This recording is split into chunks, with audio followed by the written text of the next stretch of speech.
Hello and welcome to another episode of the Dan Assor Show. Today, in front of me, I'm delighted to welcome Adam Simpson, who is Director of Marketing and US Sales at etc.venues. How are you this afternoon, Adam?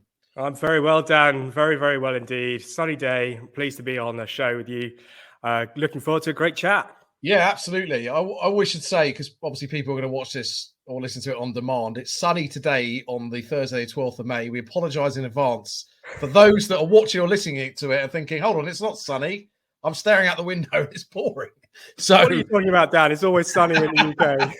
we're going to take the win. So yeah, we are going to get into some good stuff about the return to live from a venue perspective, and I'm really excited because typically, probably my fault, most of my guests are sort of from organisers, maybe ops, suppliers, but I haven't had too many venue operators. So it'd be really good to actually hear from your side of the fence how things are at the moment. Before we get into that, I always like to ask my guests a bit about their backgrounds and how they got into the industry. It's a lovely look. Events has been in my blood for many years. I studied up in Durham and did classics up there. Greek and Latin. Yeah, I mean, how you're how did you get on to get into events from that? Yeah. And I'll tell you, basically, I went to our careers advice, and they said, look, you've got basically two options here when you graduate. You can either become a classics teacher, or you can become a librarian. And I thought, do you know what? Actually, I don't want to do either of those things. What I was doing at the time was actually running events for our university back. Cool. And I was absolutely loving it. I was loving the getting the audiences in. We were doing various different nights and things. And that was something that really just took for me. It's just something that just pulled on the heartstrings. I loved it. I was passionate about it. And there was one thing that in particular that made me passionate about it. And it was something I've really enjoyed throughout my career, actually. And so whether it's been in a hotel or working for an agency or for single standalone venues or now even at ETC, it's been that ability to produce an event and have someone turn to you at the end of that and go, guys, I couldn't have done that without you. You're an absolute star. It's fantastic. So it's all about the ego. Well, it's more about the pat on the back, Dan. Because you're in the background. You're not the one that's front and center. You're not on stage. You're not the one that's taking the claps and the praise and the applause. What you are is organizing it, and the organizers that run that, whether it's in a hotel or from an agency point of view, they turn around to you and they go, "God, guys, so thank you for that. Thank you for that." Yeah. And it still happens today, and I think it's one of the reasons why I love events. That's why I'm still in the industry.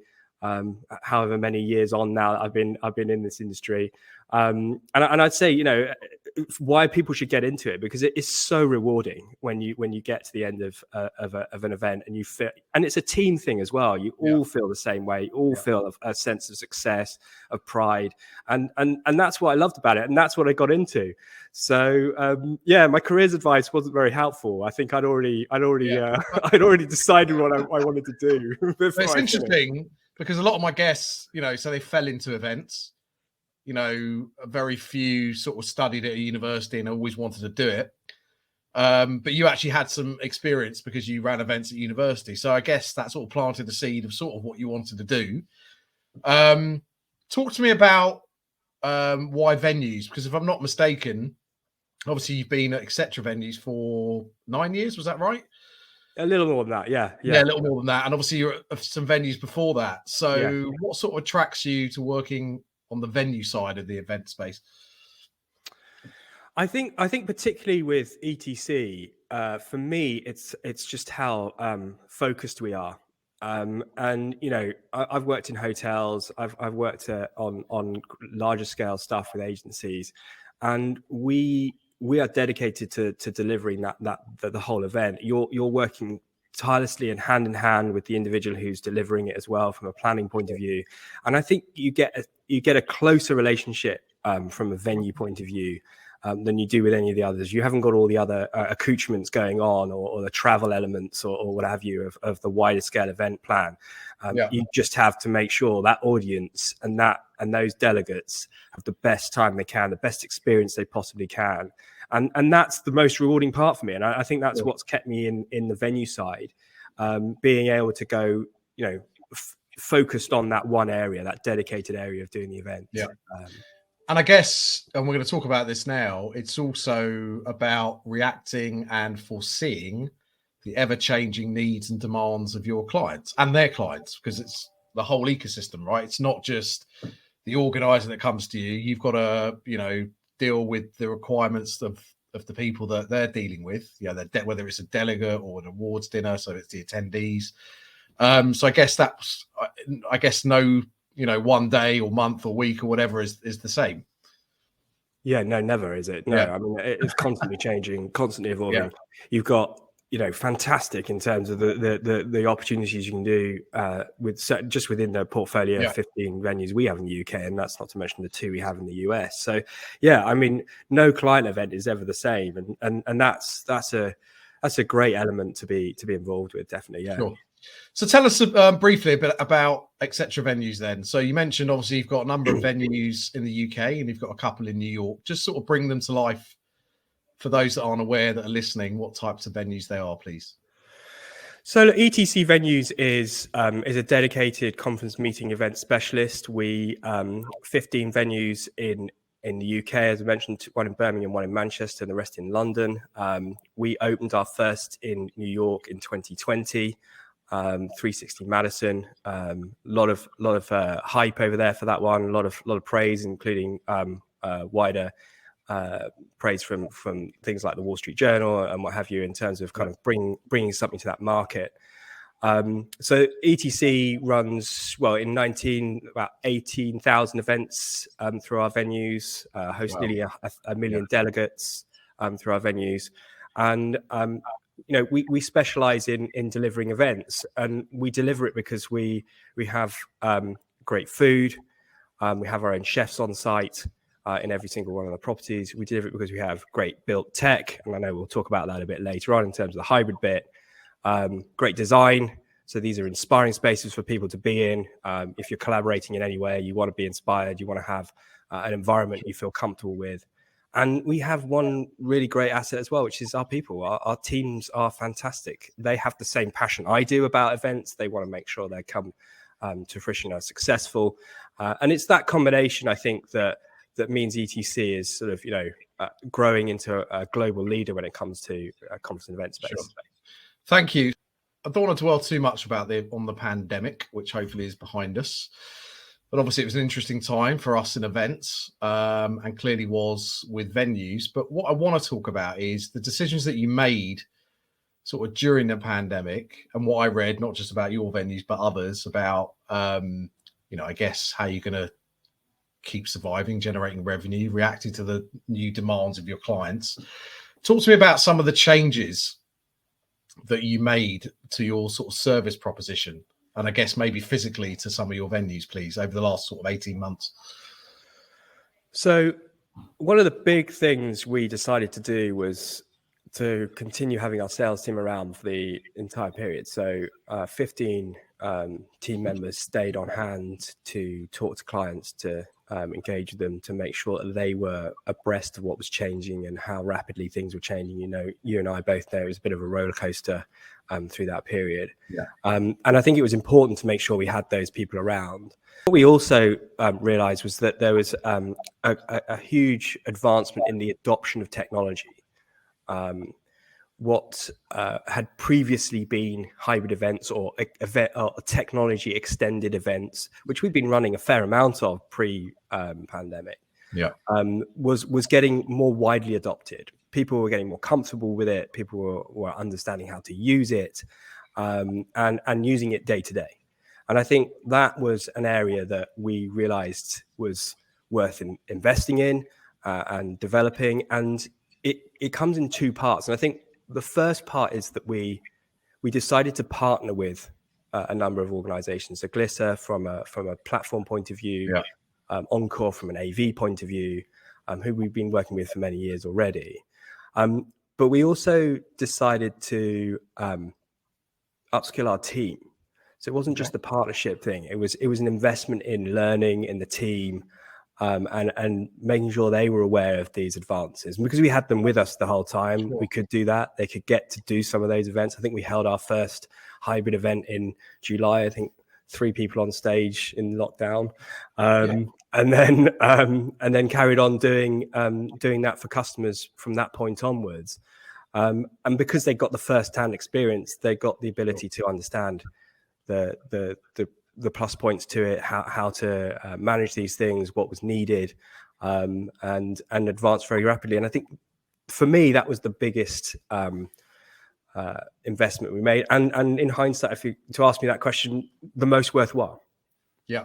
So, and how that's interesting that you say about the staff, because I guess we were all sort of learning on the job to a certain extent, which was fine because everyone sort of accepted that, right? It's not fine if you're taking on a brief and people expect you to have that sort of experience already for obvious reasons. Yeah. But I think it was an interesting time where people, were happy to learn with each other. So there's a huge arc, Dan. I mean, the speed at which it went from sort of relatively simple and basic sort of delivery to broadcast, it was amazingly rapid arc. And I think, there's a lot of platforms went through that development at that speed as well. But really it was people understanding and realizing, I could change this or I can improve that. If I take 2 camera angles, then I'm going to get, a slightly more broadcast delivery. So it was learnings like that you go into the fire, you come out and you definitely know better for it. So sure. So you mentioned the word hybrid, and you said you'd obviously been doing, I can't remember the phrase you actually used, but you were doing certain elements of it beforehand. Yeah. Because I guess it's easy for us to look through it with one sort of lens and think, none of this stuff existed before, but actually I guess it did. Maybe the demand wasn't as high for it, or people didn't understand it as much. Well, they weren't calling it hybrid. I mean, it was technology enhanced. I mean, people were, you had voting systems going on in rooms that had removed the mic, and that there's no reason why those voting systems weren't being extended to audiences who weren't in the room. We were doing events which were connecting 3 continents together, with speakers on 3 continents and dialing across those. Well, that's a hybrid nowadays as well, isn't it? So I think it's that we started using the language rather than the events. Well, you're right, and I think as someone said to me over a year ago, or deep in it, hybrid's been around forever. You watch the Wimbledon tennis final; it's a hybrid event. You watch it on TV, you're watching it live. So it didn't just suddenly come out of nowhere. So, having come through that period and made the investments, both in time, I guess, and in money, and partnerships and in people, give me your view, please, or the venue's view of where you think hybrid events are now. What are sort of people now the dust has settled? Where do you see that landing? Yeah, it's a great question. I think we are now rapidly back to live. I think that's the first thing to say. I think that there's a huge number of customers that are back in the room, meeting face to face. And I think, as you say, it's dust settling time at the moment as the technology that they've learned to use and adopted over the last 2 years is finding its niche now in and amongst live. And I think it's being deployed well in 2 key instances. I think at the top scale, at the high end of numbers, where you've got large scale events, 3,000 in a room, awards ceremonies with 2,500, extending that audience to maybe another 10,000 with a broadcast delivery is proving very successful now. And I think that's being done and has been done and will continue to be done. I think at the other end of the scale, what's happening from a hybrid event point of view now is 10 people in a room. One can't make it and has to dial in remotely. And you're using relatively simple, relatively accessible technologies to bring that person to participate. There's a big difference between those two things, because you've got on a small scale participation, but on a large scale audience watching or being broadcast to. And I think in the middle, then you've got sort of an attempt to try and do larger events, say 300-400, and extend the audience to double that maybe, but actually a desire to try and make that audience participate. And I think there's a slow realization that it's better to deliver the audience the information and the content than it is to try to bring them in to participate. So that's, I think, where we're at now. I think a lot are using the option to extend audiences and using it very effectively. Makes sense, I guess, but where it makes sense to do it, not just for the sake of it. Which possibly we were doing, a few months ago or a year ago. And it's interesting. I went to a conference the other day, and there was a panel. There were 3 people in person, and 1 people basically beamed in virtually, right? I guess on a platform like this, if you like. And it was done very well. And I think people now, the word that someone said the other day, are more accepting of that. Yes. So whereas before you might have said, I'm going to a panel to see these people. Oh God, but 3 people aren't here, they're virtually, or 1's not here. People understand it. Not, because we've been used to consuming content like this now, or those that weren't now are. B, I guess, and it'd be interesting actually just to get your view of this from a sustainability carbon footprint perspective.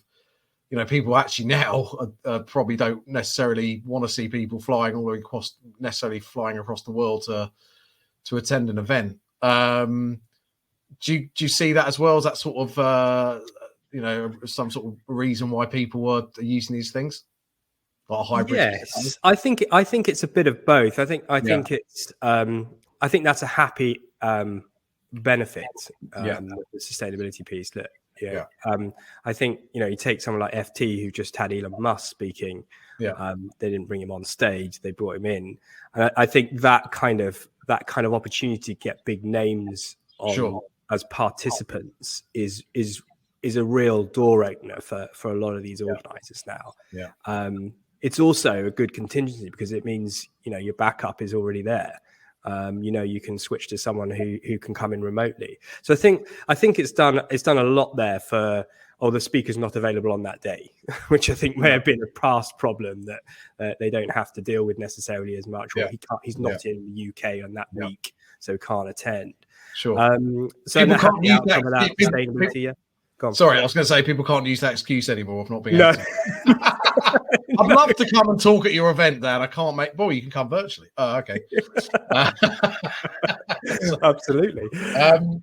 Talk to me about the different types of events and how they've returned. Maybe because they're obviously subtle. We've touched upon it slightly, but there are different subtleties and nuances, right? So conferences, exhibitions, awards.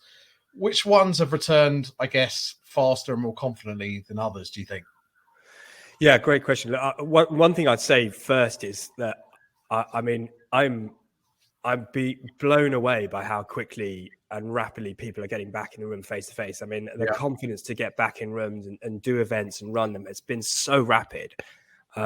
More so in the US, interestingly, the bounce back has been incredibly fast in New York for us, 4-week period, and it's incredible. So that I just say.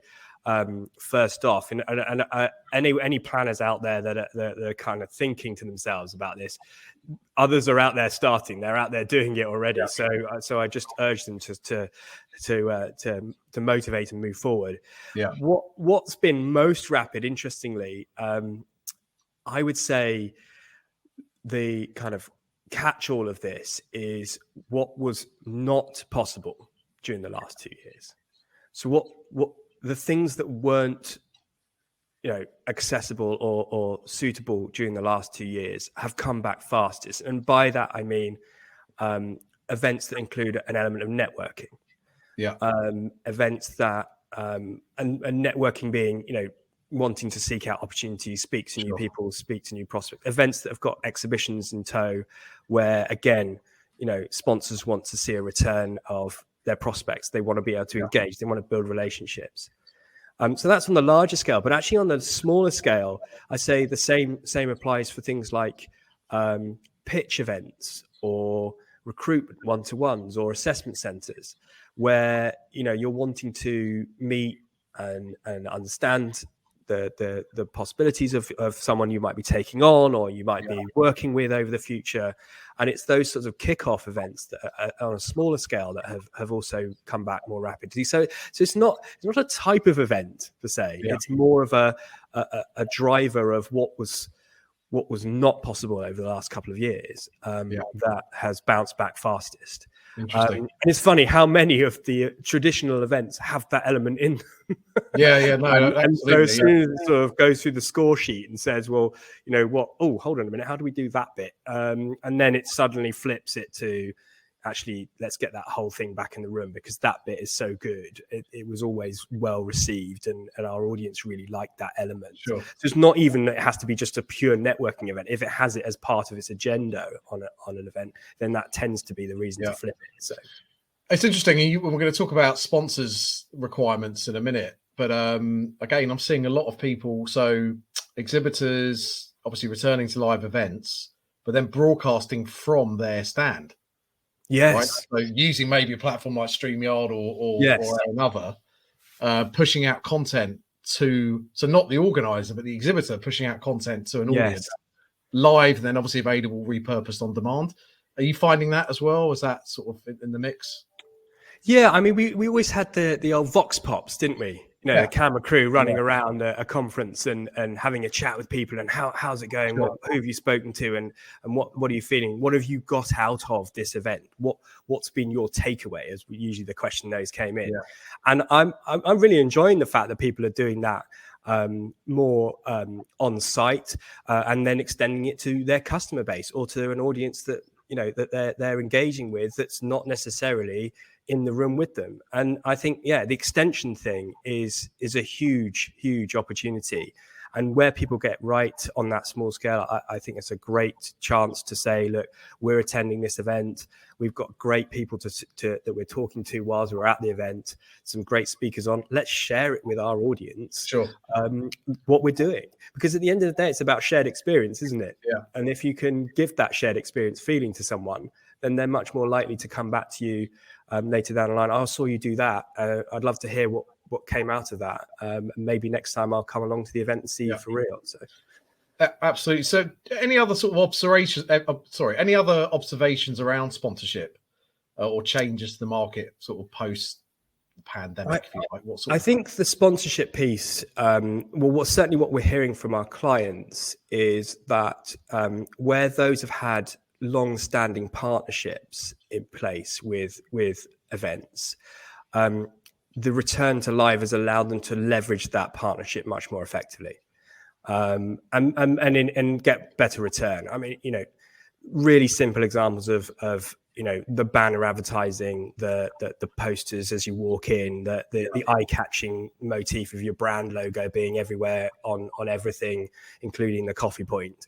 That partnership becomes a little bit more sort of closer when you're able to demonstrate this is the event and this is our partner. And I think then to have the individuals, the people, the extension of the brand, being able to engage with new prospects and opportunities, those sponsors who have had long-standing partnerships are now realizing the return on their investment again more effectively with the live elements coming back. Sure. I think they're asking for more though, Dan, because I think they're also saying, well, I'm glad I'm back to that, but I'm not going to let go of the other elements I had previously, or I've had over the last 2 years. I want to have the content you create branded when you put it out after the event. So I think they've come savvy about that as well. So it's not just getting the return they had, it's also extending it further. Yeah. And hopefully wanting to pay more to do that, but not always, not always the case, I'm sure. I thought you were going to say that. I thought you were going to say I thought you were going to say they want their cake and eat it, but that I can say that. You're not allowed to say that. Okay, so we have an educational one here. I'm looking to choose a venue. Things I should consider. I think have those questions for planners changed much is something we're always searching for, particularly from a marketing point of view. I'm always considering that. I think, yes, they changed over the last 2 years, but I fundamentally think the main search criteria that's part of that is still where is it in terms of location? Where am I bringing my people to? And how accessible is that? What type of space is it, or capacity of space is it that I'm looking for? So there's some basic stuff that dictates quite a lot to start with. Sure. I think what you're then looking for is an assurance that everything's going to go well. Because I think one thing that has been a bit up and down is that the connectivity, the virtual, the this, that, and the other has not been as, let's say, as streamlined as events are supposed to be. I mean, we all know events are events, and you've got to have a contingency for most things, and anything can happen on the day. But I think when you're in good hands, there's always a solution, and we've been doing it for so long that solution is very quick and very rapid to be there. And I think that trust that planners have for their venues is something that is more important now, and more important than ever, where technology is now involved potentially more in that event. You need the infrastructure, you need the technology know-how, you need the ability to solve the problem quickly if something were to go awry, particularly on the technology piece. And that's the reliance that they're looking for. And I think that's on your criteria. So yes, you want location. Yes, you want beautiful surroundings, and you want the capacity. But I think you want to know that you're in good hands, and I think that's becoming more of a priority to people going forward. I think there's a lot of other sort of criteria that's sort of increased in concern. I think sustainability, Dan, is one of the things that planners are putting on the agenda.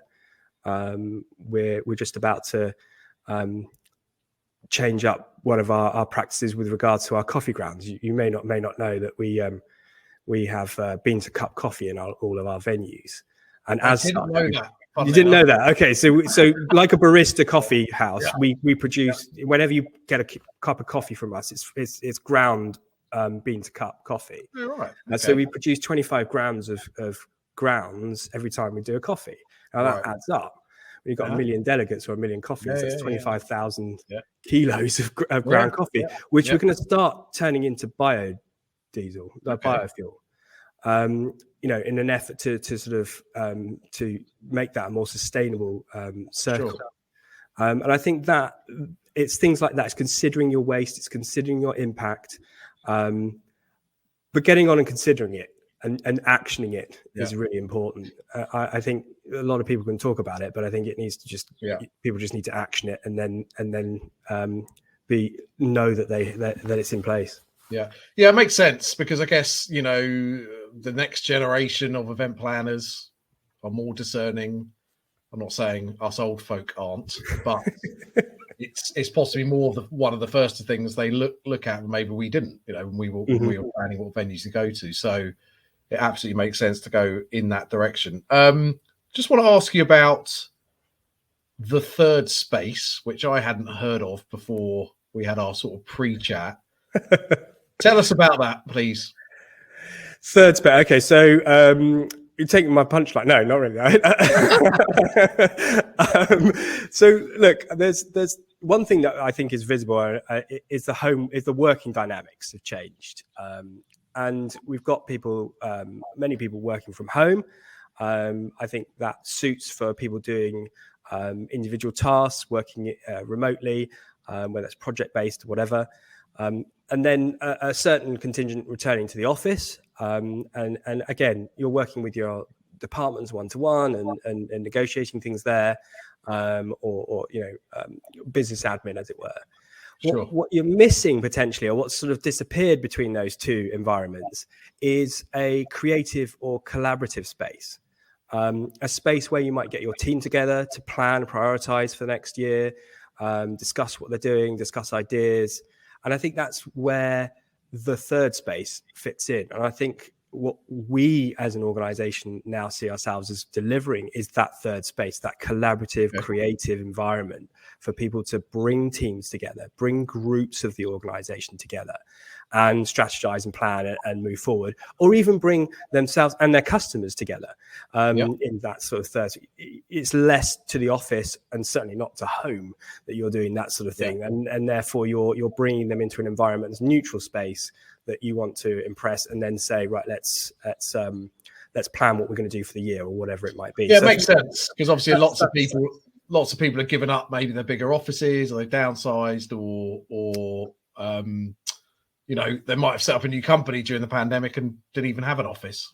Yeah, so it's an opportunity for them. We've got customers of exactly that nature, who've done away with their boardroom in their office and gone to hot desking on the office side, and then home working, and they need a place to get together, and when we get them using us regularly now, and it's actually because of that increase in demand that we're seeing for that sort of slightly new type of requirement or newer organization that wasn't necessarily using meeting space as a third space, pay and play as you need it, that we've got some pretty ambitious plans to grow this year.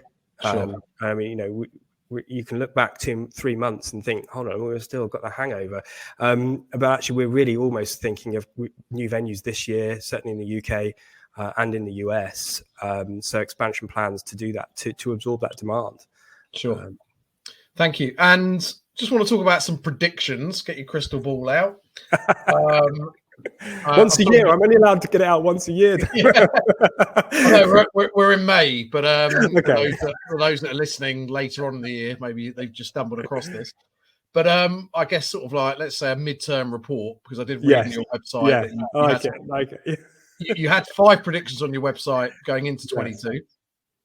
Which people can look up, but give us a sense of some of the things that you think are going to be sort of coming up over the next sort of 6 to 12 months. So I think we predicted the year of meeting up as our top one. I think that's definitely happening. You know, the buoyancy of the market is amazing. It's come back very, very rapidly. I think we're seeing that both sides of the pond.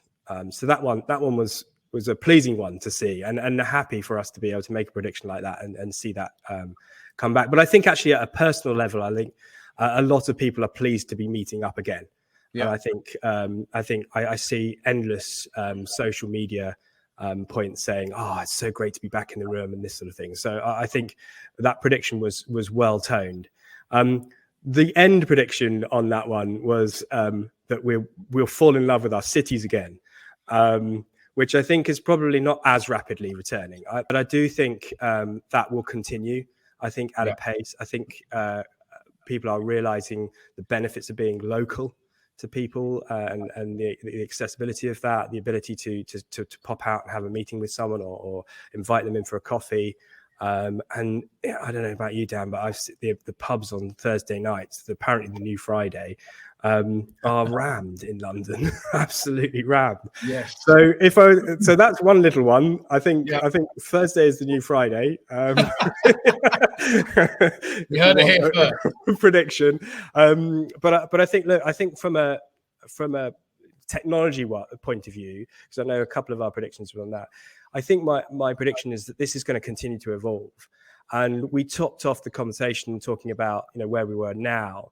I think the hybrid or the event hybrid style of that technology adoption, I think the lines of audience involvement or watching a solution are going to get closer and closer to participation. And I think that's what's going to evolve over the next 6 months. The platforms are developing it. I think people are working out ways to incorporate it. And I think the participation is gradually going to get closer and closer to that individual sitting in a room and the 10 people version I talked about for the small.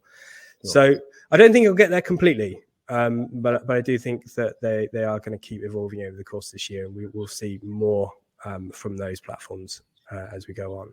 Interesting. But look, we'll come back to you in 6 months. Yeah, exactly. But let's just look forward to the end of the year and say, look, I think a lot of the predictions that I've seen are that we're back to business travel levels in the UK in 2023. and back to occupancy levels in hotels in 2023. And I truly believe we might well be quicker back to meetings and events levels than 2023. So that's great news, and I think that's what I'd leave us on. Good. You've been involved in many events over the years in your time. Bring to life one event that's been really innovative and different from an experiential maybe point of view that you can sort of bring to life for us, please. Yeah, so look, we've mentioned quite a few in this conversation. We mentioned the ones including 3 continents in terms of tying them up. One of my favorites, though, actually is more to do with food and a giant cake. In fact, we had a company who were organizing a celebration of their time in business. Don't know the connection on this one, but they decided that what they wanted to do was bring in a life-sized DeLorean cake. And it had the gull wings open, which was incredibly impressive for a cake. I mean, it was they put some structure into this, but they brought that in. They built it on site in one of our venues, and then that was the centerpiece of their event. And my word, was it talked about? Was it photographed? Did it really get people chatting and engaging with each other? And I think it's things like that where you can just do the quirky, do the interesting. I mean, I'm a big Back to the Future fan. So I was going to say, for those that aren't aware, of the cultural reference, the DeLorean car was front and center of all the Back to the Future movies. Yes. But I'm a huge fan of those films and know the car well. No, it wasn't a great. I'm a car fan overall, but no, it wasn't a great car. But it looks fantastic, and when you see a real life version, you go, that's amazing. When then someone turns to you and says, and you know that's actually a cake, that's when you go, wow, no way. I guess that's a lesson. So where you can, without being over the top, that something different, the wow factor, to sort of cause an impact is important. Yeah, I think it comes back to that sponsorship thing. A lot of the events that I'm seeing are coming up with very, very clever ways of getting their brand front and center. And this wasn't an event for the DeLorean, by the way, but they were getting a lot of their they are thinking about how to do that, whether it's digital, whether it's wrapping pillars, whether it's floor art or whatever it might be, but making the event an immersive experience of a brand, and that is becoming more and more important. And actually the things people are doing, or that the planners are coming up with to make those delegates feel like they're walking away from or walking into the environment that really exudes that brand, is something that I've been really most impressed with. And there's loads of examples of that, whether it's really to the minutiae detail of some of the catering that they're thinking about, and how they can get that to be on brand or to be particular to their organization, even if it's just putting logos on cupcakes. But I mean, it's just every single detail to make sure that delegate is completely immersed in what their experience of that brand is. And takes that away, lives them forever. Because at the end of the day, that's a highlight for anyone seeing those. And events are definitely life's highlights. Yeah, thank you. So sadly, we've come to the end of our conversation. But thank you so much for the insight from a venue perspective. We wish you the best of luck with all your new initiatives and new sites, both here and obviously across the pond in America too. So just leaves me to say thank you to Adam Simpson of ETCvenues for your time today. Thank you, Dan. Thank you for having me. Been a pleasure.